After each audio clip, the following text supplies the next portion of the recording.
নমস্কার বন্ধুরা, welcome back to my channel Bengali food thali. আশা করি সকলে সুস্থ আছেন, ভালো আছেন। আজ আমি আপনাদের সাথে শেয়ার করব ইলিশ মাছের পাতুরি।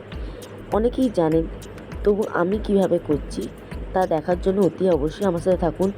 অনেক ইম্পর্টেন্ট ইনফরমেশান আপনাদের আমি দেব। যখনই আপনার পাতুরি করবেন এই ইনফরমেশানগুলো খুব কাজে লাগবে। তাহলে চলুন রেসিপি শুরু করা যাক। প্রথমে মাছে লবণ হলুদ মাখিয়ে ম্যারিনেট করে রেখে দেবো 10 মিনিট মতো। ইলিশ পর্বের এটি হচ্ছে দ্বিতীয় পর্ব। প্রথম পর্বে আমি ইলিশ মাছ ভাজা দেখিয়েছিলাম, দ্বিতীয় পর্বতে আমি পাতুরি দেখাচ্ছি। খুব ভালো করে প্রতিটি মাছের গায়ে লবণ হলুদ মাখিয়ে নিয়েছি। অন্যদিকে এবার একটি মশলা তৈরি করে নিচ্ছি। তার জন্য মিক্সিং জারে নিলাম সাদা সর্ষে 1 টেবিল স্পুন, কালো সর্ষে 1 টেবিল স্পুন, আর দেব সামান্য লবণ আর সামান্য হলুদ। সর্ষে বেটে নেওয়ার সময় যদি হলুদ আর লবণ দিয়ে বাটা হয় তাহলে সর্ষের তেতো ভাবটা থাকে না। সর্ষে থেকে কিছু কিছু সর্ষে থেকে তেতো ভাব হয়, সেটা থাকে না। খুব ভালো করে পেস্ট করে নিলাম। একদম তৈরি আমাদের সর্ষের পেস্ট। এবার বাটনাটা একটা পাত্রে নিয়ে নিলাম। তারপর দিয়ে দেব সর্ষে তেল। সর্ষের তেল একটু বেশি পরিমাণেই দিতে হবে, তাহলে পাতুরির মধ্যে খুব সুন্দর একটা ঝাঁঝ আসবে। খুব ভালো করে সর্ষের তেলের সাথে পেস্ট মিশিয়ে নিচ্ছি। হলুদ আর লবণ আগেই দেওয়া আছে, তাই হলুদ আর লবণ কোনোটাই লাগবে না, কারণ মাছেও আমরা লবণ হলুদ মাখিয়ে রেখেছিলাম। এখানে আমি 1 টেবিল চামচ সর্ষের তেল ব্যবহার করেছি। একদম তৈরি হয়ে গেছে জন্য পাতাগুলো রেডি করে নেব। এখানে আমি কলা পাতা নিয়েছি, খুব ভালো করে কলা পাতা জলে ধুয়ে নিলাম। কলা পাতার পেছনের দিকে একটু ফাঙ্গাস টাইপ ব্যাপার থাকে কিছু কিছু পাতার, তাই খুব ভালো করে জলে ধুয়ে নিতে হবে। তারপর দেখুন পাতাগুলোকে এইভাবে কড়া গরম করে চেপে চেপে সেঁকে নিতে হবে। পাতা সেঁকে নিলে কিন্তু কোনো রকমভাবে যখন আমরা পাতুরি করব পাতা ফেটে যাবে না। এটা একটা নতুন টিপস, যারা আপনারা জানেন না তারা কিন্তু এইভাবে পাতা সেঁকে নেবেন। চাইলে গ্যাসের ওপরে ডাইরেক্ট পাতা দিয়েও হালকা আঁচে সেঁকে নিতে পারেন।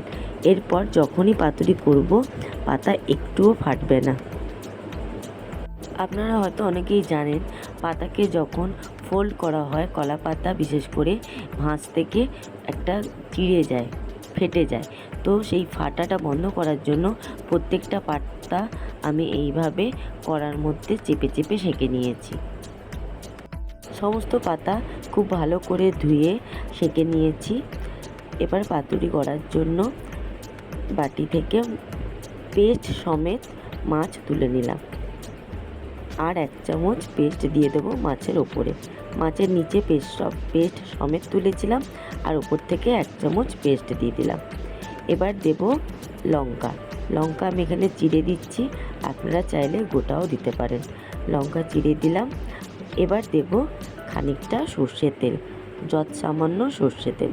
সর্ষের তেলটা দিলে আমি আগেও বলেছি, সর্ষের তেল দিলে একটু ঝাঁঝ আসে, ঝাঁঝটা ভীষণ দারুণ লাগে।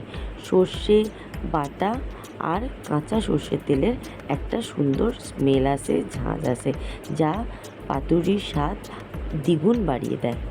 এবার দেখুন সুন্দরভাবে ফোল্ড হয়ে যাচ্ছে, একটুও পাতা ফাটছে না। খুব সুন্দরভাবে ফোল্ড করে একটা দড়ি দিয়ে সুতো দিয়ে বেঁধে, বেশিও না আর খুব কমও না, মাঝারি ফ্লেমে রাখতে হবে।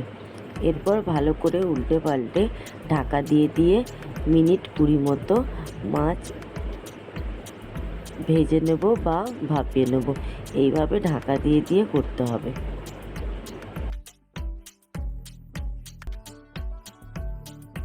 খুব ভালো করে মাছের পাতুরিগুলো উল্টে পাল্টে ঢাকা দিয়ে দিয়ে ভেজে নিয়েছি। দেখুন কালারটা কত সুন্দর এসেছে। এরপর কড়ার তেল ছেঁকে তুলে নেব। ওই তেল কিন্তু পরেও কাজে লাগবে।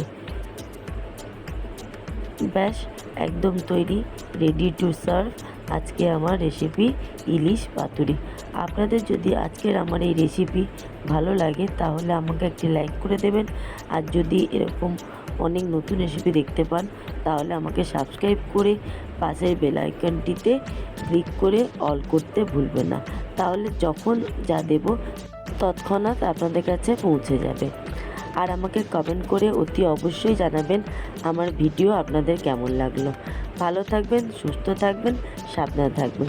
Thank you.